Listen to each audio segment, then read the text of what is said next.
Environment and Public Works Committee. Senator, good to see you tonight. Thank you for being here. Nice to talk to you, Martha. There is a lot of very strong rhetoric out there tonight, as you might imagine. Let's put up a headline from the Post that is also surfaced this evening, so folks at home can take a look at that. Here it comes.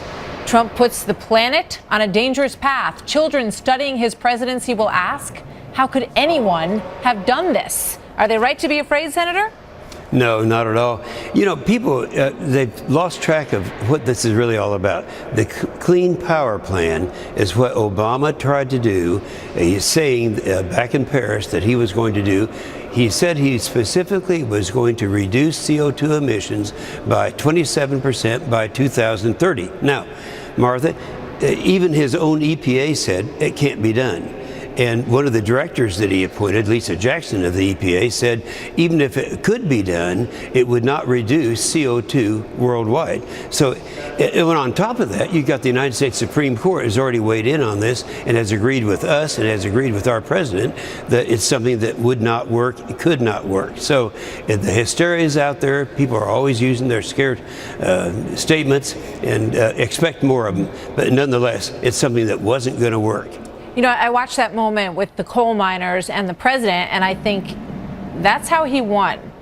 Relating to people like those coal miners in that room, and we saw him do it on the campaign trail. We also remember the moment when a coal miner confronted Hillary Clinton in West Virginia, which was a very revealing moment for her campaign as well. But as the Democrat just pointed out in Ed Henry's intro piece there, those jobs have to happen.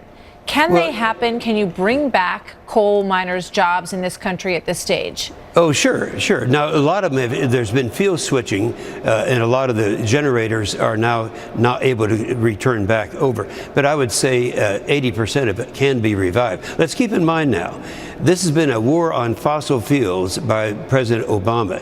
And fossil fuels are coal, oil, and gas. So it's not just coal. And in fact, nuclear is in there with him also. He didn't want that. But stop and think about it.